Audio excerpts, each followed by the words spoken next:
You often hear about securing your cloud, but what does that really look like on a practical level? Yeah, it's a big question.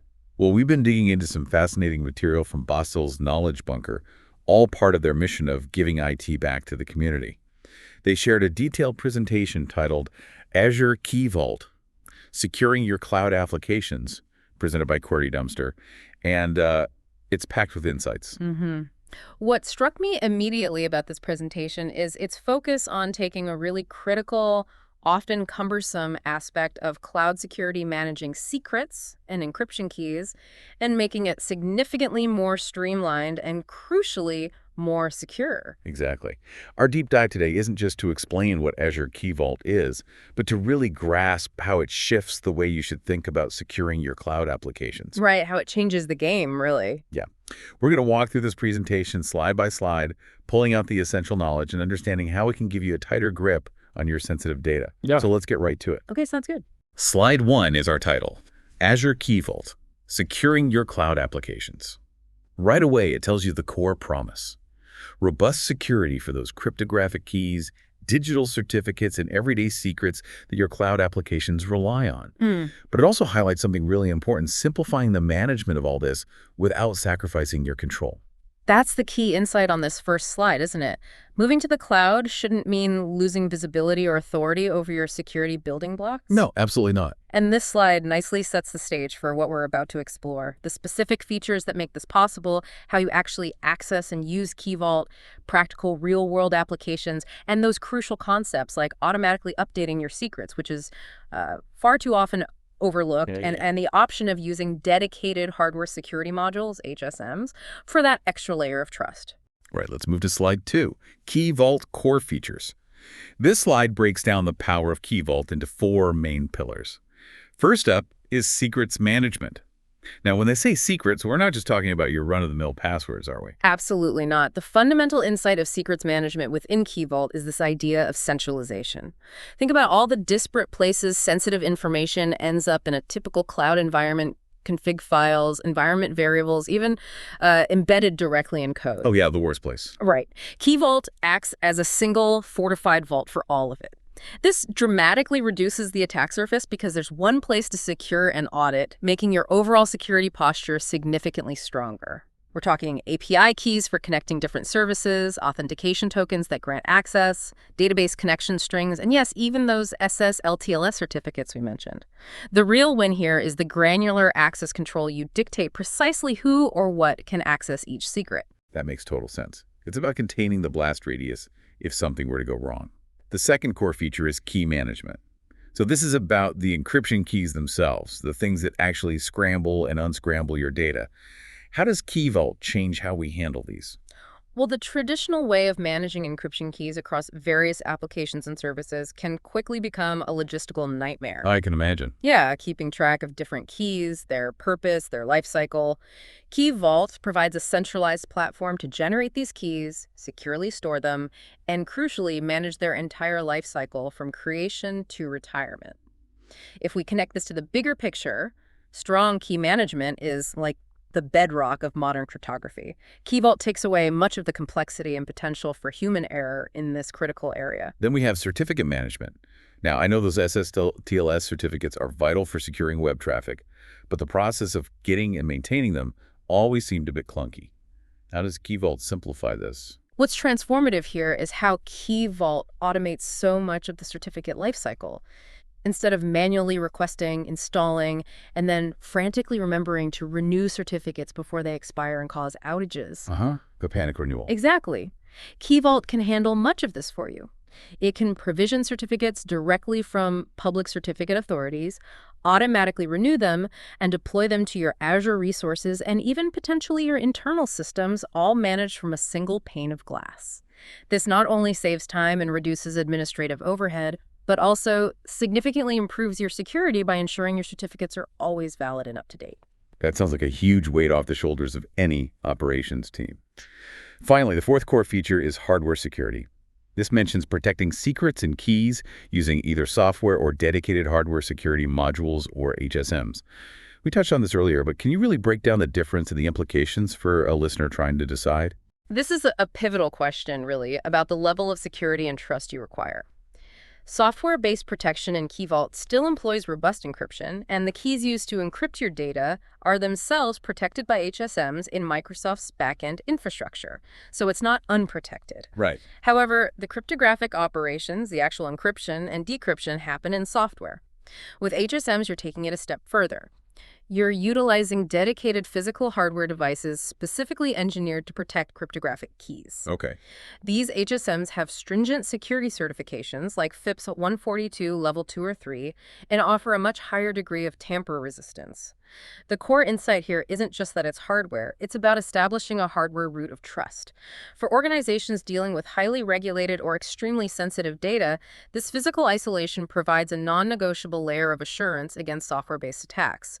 It's really a question of your risk profile and compliance needs. Okay, that distinction between a software-protected key, even if backed by HSM somewhere, and one entirely within a secure hardware boundary is really important to understand. Let's move on to slide 3, Key Vault Access Control. It kicks off by mentioning authentication and authorization. How does Azure actually know who or what is trying to get into the vault?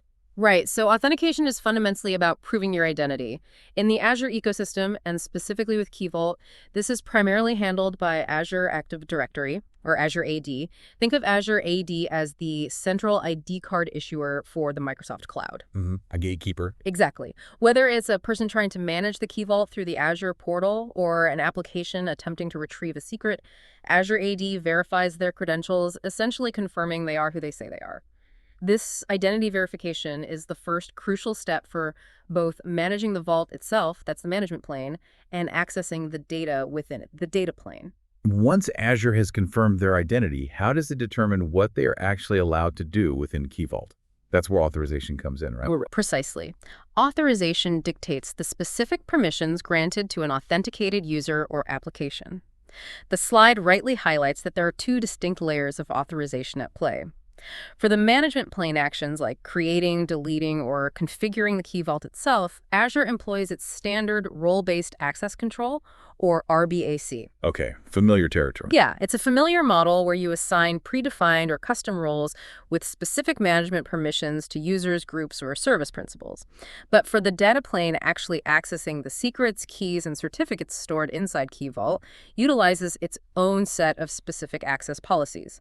This allows for incredibly granular control. For example, you might grant application permission only to retrieve a specific database connection string and nothing else. Wow.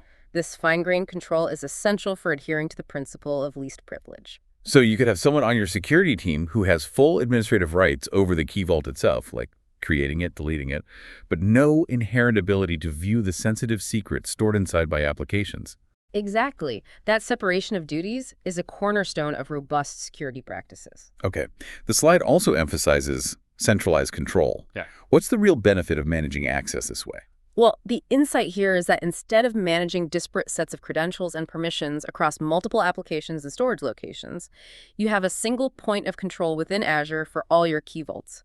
This dramatically simplifies administration, improves auditability. You can easily see who has access to what. It's huge. It is. And ultimately, it strengthens your overall security posture by reducing the complexity and potential for misconfigurations. It's about having a unified view and consistent application of your security policies. And as the slide concludes, this dual interface approach, leveraging Azure AD for identity and then having specific authorization mechanisms for both management and data access, provides a really robust and well-integrated security model. Okay, let's move to slide 4. Creating your first Key Vault. This feels like the hands-on part. The first step is to access the Azure portal. Pretty standard starting point for anything in Azure, isn't it? Yes, the Azure portal serves as the primary web-based interface for managing all your Azure resources. To find Key Vault, you typically navigate to All Services and then simply search for Key Vault in the search bar. Pretty straightforward. Next, it talks about configure basic settings. What are the absolute essentials you need to define when you're setting up a new Key Vault? You'll first need to associate your Key Vault with a resource group, which is, a logical container that helps you organize and manage your Azure resources. You then need to give your Key Vault a globally unique name. This is important because it forms part of the Vault's URI, its address. Oh, right. You also need to select the Azure region where you want your Key Vault to be physically located, considering factors like latency for your applications and any data residency or compliance requirements. Finally, you'll choose a pricing tier, standard or premium. And as we discussed earlier, the slide reminds us that the premium tier is what unlocks the option for HSM-protected keys. So that choice of tier really hinges on the level of security you need for your most sensitive assets. The next step is to set retention policy, specifically highlighting soft delete settings. Why is this so crucial? Oh, soft delete is an incredibly valuable safeguard against accidental or even malicious data loss. Yeah, I can see that. If a key vault or an object within it, like a secret or a key, is inadvertently deleted, soft delete allows you to recover it within a configurable retention period, typically 7 to 90 days. Without soft delete enabled, that deletion would be permanent, potentially leading to significant operational disruptions or security vulnerabilities. It's basically like having a recycle bin for your sensitive cloud secrets. It's one of those features that you hope you never need, but you're incredibly grateful it's there when you do. Absolutely. Insurance, really. Finally, you need to configure access policies and network settings. We've talked about access policies controlling who can do what within the vault, but what's the purpose of configuring network settings at this stage? Network settings provide another critical layer of security by allowing you to control how your Key Vault can be accessed from a network perspective. You can restrict access to specific virtual networks, subnets, or even public IP address ranges using firewall rules or private endpoints. Okay. This ensures that only traffic originating from your authorized networks can reach your Key Vault, further limiting the potential attack surface. The slide wraps up by mentioning the remarkably quick provisioning time, typically around a minute, maybe less. Wow, that's fast. Yeah, and reiterating that HSM support is exclusive to the premium tier. So in a very short amount of time, you can establish a highly secure and centrally managed vault for your critical secrets. That's a pretty powerful capability. Let's move on to slide 5, which gives us a practical Key Vault example. It paints a picture of an application running on Azure virtual machines that needs various security credentials. Key Vault steps in as the central, secure repository for all of them. Can you walk us through the specific types of secrets they highlight? Absolutely. This slide really illustrates the real-world value proposition of Key Vault. It lists several common types of sensitive information that an application might need. First, an SSL certificate, as we know, essential for encrypting communication with the application and ensuring secure HTTPS connections for users. Standard stuff. Yep. Then, a storage key, which grants the application access to Azure storage services like blob storage or queue storage.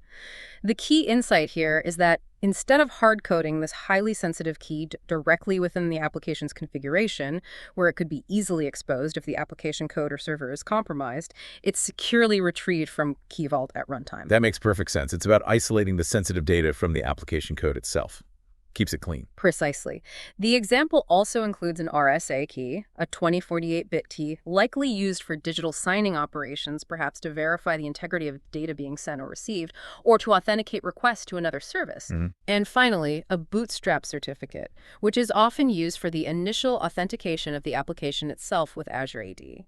Think of it as the application presenting its own credentials to Azure AD to obtain the necessary tokens to access other protected resources, like, Key Vault itself or other APIs. So this bootstrap certificate acts as the initial handshake, allowing the application to prove its identity so it can then access the other secrets it needs to function. It's a secure way to bootstrap the application's access to resources. Exactly. And the slide cleverly emphasizes how Key Vault enables different roles within an organization to have the appropriate level of access to these different secrets. The security team might manage the overall policies of the Key Vault, while the application itself, perhaps via a managed identity, might only have permission to read the specific SSL certificate and storage key it requires. Right, that principle of least privilege again. Exactly. Developers might have access to create new versions of secrets in a controlled development environment, while auditors could have read-only access to the audit logs to track who accessed what and when. This granular control based on roles and responsibilities is a significant security advantage. That level of separation and controlled access really showcases the power and flexibility of Key Vault. Let's dive into slide 6, understanding key types and operations. This gets into the nitty-gritty of the cryptographic keys themselves, differentiating between soft keys and hard keys. We touched on this with HSMs, but can you really elaborate on the technical distinction and the implications for security? Certainly. Soft keys, as this slide explains, are cryptographic keys that are processed in software by Azure Key Vault. However, it's crucial to understand that even though the processing happens in software, these keys are still protected at rest because they are encrypted using system keys that are themselves secured within hardware security modules in Microsoft's secure backend infrastructure. Okay, so there's still HSM involvement, just not directly for the operation. Right. You have the flexibility to either bring your own existing RSA or EC keys into Key Vault as soft keys. Maybe you have keys from an on-prem system you need to migrate, or you can have Key Vault generate them for you. So the core takeaways for soft keys are software-based processing, strong protection through underlying HSM encryption of the key material itself, and the ability to either import or generate them within Key Vault. And then we have hard keys. This sounds like the premium, most secure option. That's precisely right. Hard keys take security to the next level. These keys are processed entirely within dedicated hardware security modules, the HSMs we talked about. The cryptographic operations themselves, the signing, encrypting, decrypting, happen directly inside the tamper-proof boundary of the HSM. The key material never leaves the HSM in a usable form, offering a highest level of assurance for your most critical cryptographic operations. This is the HSM-backed option we discussed earlier, and is a key differentiator of the premium pricing tier. If you have extremely sensitive data or strict regulatory requirements like PCI DSS or IPay, hard keys provide that additional layer of trust and security. So the fundamental difference is where the actual cryptographic processing takes place in software for soft keys, albeit with HSM-protected key material, and entirely within dedicated hardware for hard keys. Exactly. The slide also lists key operations. What kind of actions can you actually perform with these keys once they're in Key Vault? The slide outlines 4 fundamental categories of operations you can perform on keys within Key Vault. Create allows you to either generate new cryptographic keys directly within the vault or securely import existing keys that you might have generated elsewhere. Update enables you to modify the metadata associated with a key, such as its expiration date, activation date, or any custom tags you might want to add for organization or automation. Delete is the operation for removing a key from the vault, and as we've discussed, it's strongly recommended to have soft delete enabled to allow for recovery within a specific period. And finally, cryptographic operations are the actual actions you can perform using the key itself, such as signing data and then verifying those signatures to ensure data integrity, or encrypting data and decrypting it to protect its confidentiality. These are the core actions that enable you to leverage the power of cryptography within your cloud applications, all managed securely through Key Vault. All right, let's move on to slide 7, managing Key Vault secrets. This drills down into how we handle those name-value pairs of sensitive information like passwords and API keys. The first point is create secret. What's the process for actually adding a secret to the vault? Essentially, you define a unique name for your secret, something descriptive, and then provide its corresponding value. This value can be up to 25 kilobytes in size, which is generally sufficient for most common secrets like connection strings, API keys, passwords, things like that. You also have the option to set activation and expiry dates for the secret, which can be very useful for managing temporary credentials or enforcing a life cycle for your secrets, forcing rotation. Then the slide mentions secure storage, stating that Key Vault encrypts and stores secrets as sequences of octets. While technically accurate, can you explain what that means in simpler terms for the listener? What's an octet anyway? Yeah. Sequence of octets is just a technical way of saying a sequence of bytes. Think of it this way. Key Vault doesn't just store your secrets in plain, readable text. It takes the value you provide, your password, your API key, and converts it into a secure, scrambled format using strong encryption algorithms. This encrypted data, represented as a series of bytes, octets, is then stored securely within Key Vault's infrastructure. So the underlying format is a secure binary representation, ensuring that your sensitive information is protected at rest. Got it. So it's just binary data encrypted. Exactly. And when you need to use a secret, you perform an access secret operation via the Key Vault APIs. The API call securely retrieves the encrypted secret, decrypts it on the service side, and returns the actual value to your application, usually as a plain text string, ready for use.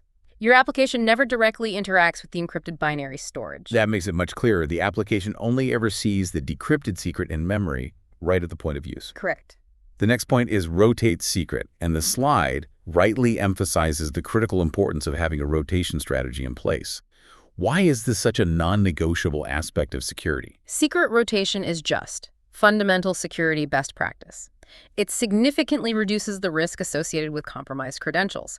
If a secret, for whatever reason, a leak, a guess, an insight or threat falls into the wrong hands, the longer it remains valid, the greater the potential damage an attacker can inflict. Right, the window of opportunity.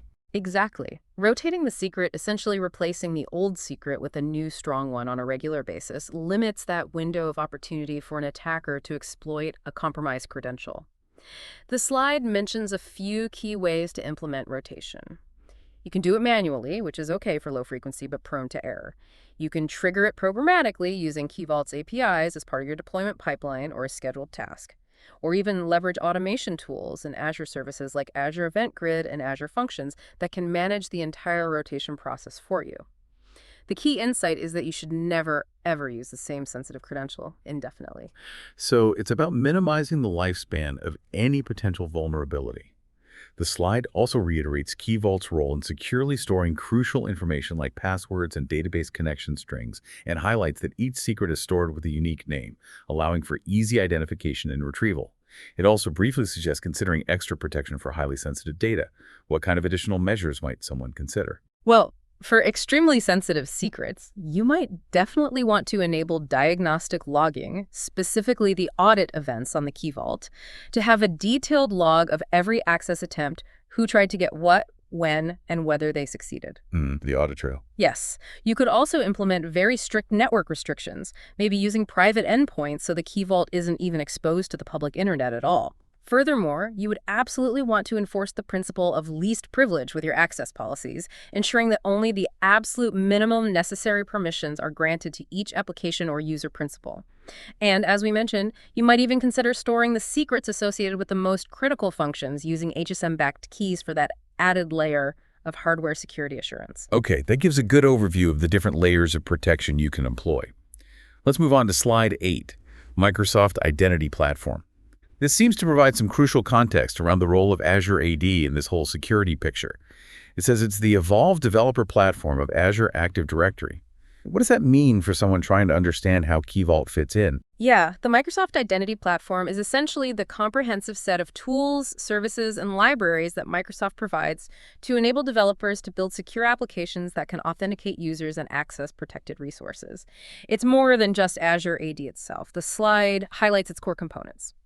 The applications that developers build, which need to authenticate and authorize users and services, the libraries and SDKs like the Microsoft Authentication Library, MSAL, that simplify the complex implementation of authentication protocols like OAuth 2.0 and OpenID Connect. Right, the plumbing. Exactly, the plumbing.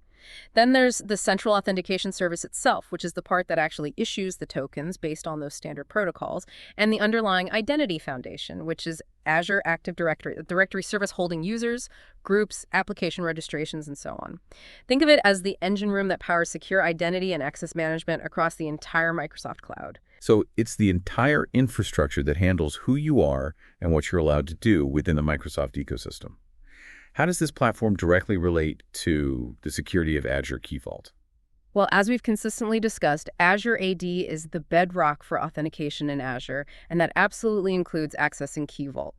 Whether it's a user logging into the Azure portal to manage a Key Vault or an application running in Azure needing to retrieve a secret, the Microsoft Identity Platform with Azure AD at its core is what verifies their identity. Your applications leverage the MSAL libraries and the authentication service to obtain security tokens, typically JWTs, JSON Web Tokens from Azure AD, and these tokens act as proof of their identity when they attempt to interact with Key Vault.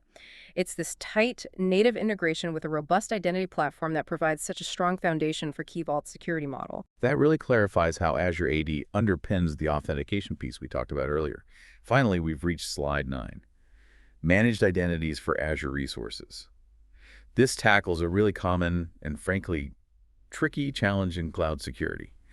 How do you securely manage the credentials that your cloud applications themselves need to access other resources? What's the core problem they're addressing here? The fundamental problem that managed identities solve is the inherent risk and complexity of embedding credentials like connection strings, passwords, API keys directly within your application code, configuration files, or environment variables. Yeah, secret sprawl? Exactly, secret sprawl.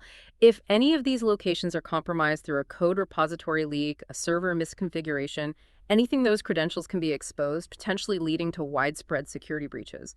Moreover, just managing the lifecycle, the creation, rotation, secure storage of these embedded credentials can be a significant operational burden and a really common source of errors and vulnerabilities.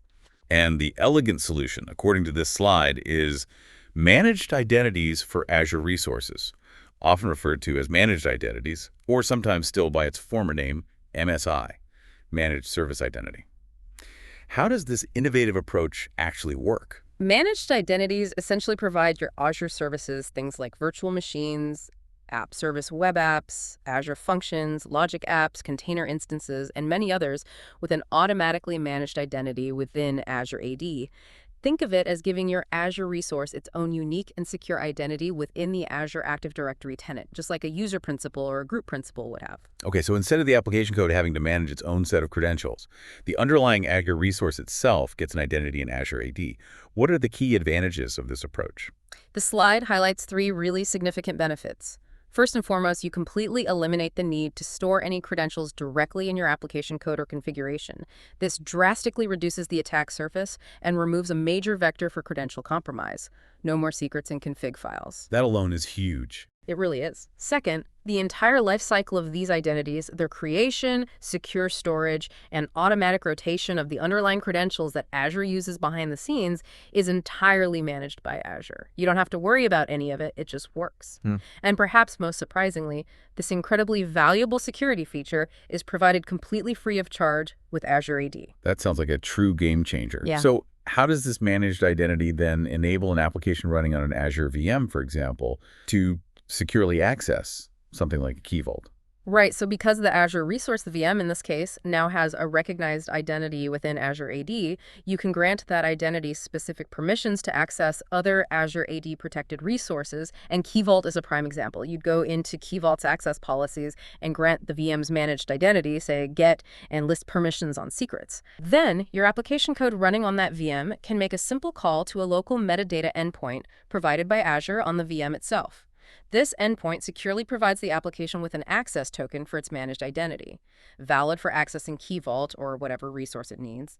The application then uses this token in its calls to the Key Vault API. Azure handles all the complex authentication behind the scenes, securely providing the necessary tokens. It's a much cleaner, more secure, and far less error-prone way to handle authentication between Azure services. It truly simplifies the security management for cloud applications by removing the burden of handling and protecting sensitive credentials within the application itself. Wow, that really does sound like a fundamental shift in how you approach service-to-service authentication in the cloud. No more worrying about connection strings or API keys being inadvertently exposed in code or config. Exactly. It's a move towards a much more secure, identity-centric model for cloud resource access. Highly recommended whenever possible. Well, that brings us to the end of this really insightful presentation from Basil's Knowledge Bunker. It's clear that Azure Key Vault offers a powerful and really streamlined way to manage all those critical secrets, keys, and certificates that underpin the security of our cloud applications. Absolutely. We've seen how it provides robust security features, granular control over access through its deep integration with Azure AD and the Microsoft Identity Platform, and practical functionalities like automated certificate management, and especially those managed identities that significantly simplify the complexities of cloud security. And for you, the listener, hopefully this deep dive has illuminated not just what Azure Key Vault is, but the fundamental shifts in security thinking it enables. Understanding and implementing Key Vault can be a major step toward more effectively securing your cloud resources, simplifying key management, and mitigating those ever-present risks associated with hard-coded or poorly managed credentials. Yeah, if we step back and look at the bigger picture, the widespread adoption of centralized, secure, secret management practices, as powerfully demonstrated by tools like Azure Key Vault, really has the potential to create a much more resilient and secure digital landscape overall. It raises the bar for everyone. On that note, maybe consider how the core principles we've discussed today, that centralization, strong authentication, and authorization using identity, the separation of duties, automated lifecycle management, how could those be applied not just to cloud secrets, but to security challenges in your own workflows, maybe even outside of Azure and across the broader digital world? Hmm. What are the potential ripple effects or benefits of embracing these robust security practices more holistically? It's definitely a question worth pondering. Thanks for taking this deep dive with us. Yeah, great discussion.